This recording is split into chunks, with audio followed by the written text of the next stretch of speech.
Next from Chicago, we talk with Roger Eddy, Executive Director of the Illinois Association of School Boards. We hear what this former lawmaker says are the key issues of concern to school board members across the state. This runs about 7 minutes. Roger Eddy, thanks for joining us again on the Illinois Channel. And this is, we are gathered in Chicago at the Illinois Association of School Boards Annual Conference. I know you have some partners, but this is your first time as the head of the Illinois School Boards, as the executive officer. So again, congratulations. Tell us what is going on this year and what are some of the major issues that are facing school board members. Well, we have a lot going on. Obviously, schools are dealing with mandates that they're concerned about at a time when the support for public education has dwindled a little bit. And of course, you always have the pension issue that's out there. The possibility of a cost shift is concerning the districts. The idea of the growth of charter schools, the privatization of education are all real important issues. We see a lot of attendance at our pre-conference workshops this year, dealing with financial problems, ways to deal with tight budgets.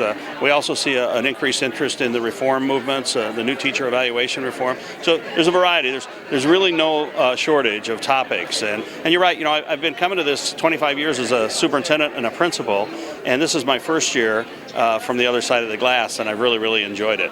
How was it any different for being on the other side of the table, so to speak? Well, sure. I mean, I used to come here with my Board of Education and try to work and direct them toward the types of programs that might be beneficial to our district.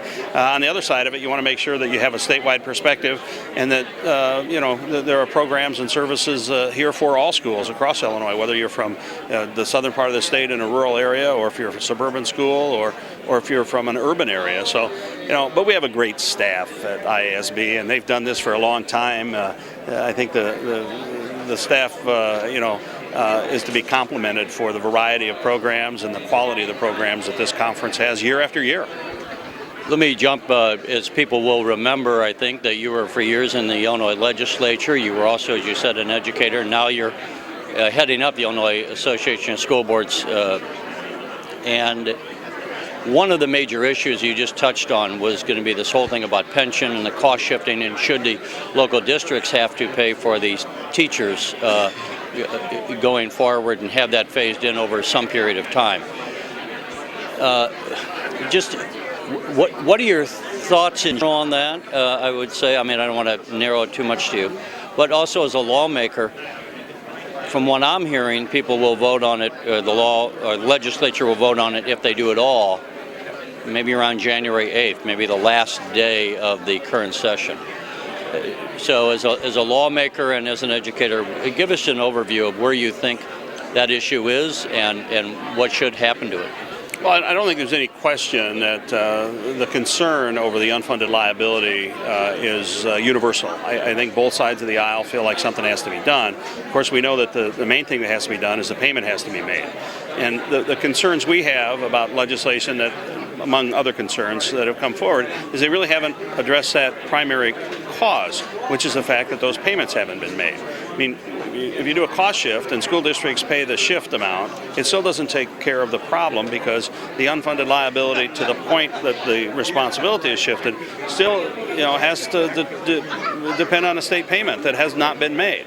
So you have that. You certainly have the problem schools face now with having any costs shifted to them because of the reduction in funding that's taken place, and you have issues related to the inability to control the benefits that future General Assemblies might hoist upon local school districts if, even going forward, those districts become responsible for the cost.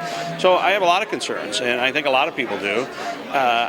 You referred to the end of the current 2-year cycle, and they refer to that as the lame duck session, and there's a lot of consternation and concern about what effect the lame ducks may have on this issue. They couldn't pass it during the spring with a cost shift.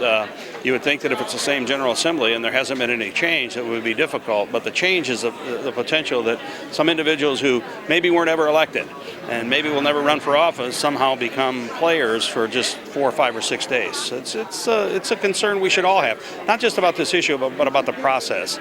Anytime legislation can be made and public policy change by individuals who are there just for that period of time, we should all be concerned. For the legislature, when the tax increase went through. And again, that was passed just on the last day of the session. What do you think in general, and you just kind of touch on this, about the civic process of taking on these major issues and then having them passed in a lame duck session? Well, look, it wasn't just the income tax increase that was passed by individuals who had, campaigned. Some had been appointed to. Well, but we had individuals who had campaigned adamantly that they would never vote for an income tax increase, that after the election they lost. They would vote for an income tax increase, and some of them became state officials. That's the thing you got to really worry about. But you're right, there were individuals that voted for not just the income tax increase, the abolition of the death penalty, which is a public policy issue that had been for decades debated in the state. The civil union legislation that also passed during that time period. Now, wherever you stand on any of those issues isn't really the concern. The concern is public policy being made in that manner that includes individuals who never stood for election, will never stand for election, and were a significant part of the vote total when there were only 60 votes, a bare minimum. And some of those individuals are not just lame ducks, but we'll call them super duper lame ducks. That it really concerns me. People don't realize it. When I tell the story of those three public policy proposals being passed in one day or a few days at the end of a session, people are appalled. But it's wrong. It's the wrong way to make public policy. Well, we'll have to see what happens. I know you're busy. We won't hold you up anymore, but I appreciate it. Congratulations again for your new position. Thank you. We've had a great conference. I want to thank everyone who has attended. We have great attendance this year, and a lot of partners have put this on, as you mentioned earlier, and we thank them all for coming, and we look forward to comments to improve it for next year. All right, Roger Eddy, thank you. Thank you. Appreciate it, Terry. You bet. You're watching the Illinois Channel, an independent nonprofit corporation formed to provide gavel-to-gavel coverage of Illinois state government and other public affairs events taking place across Illinois.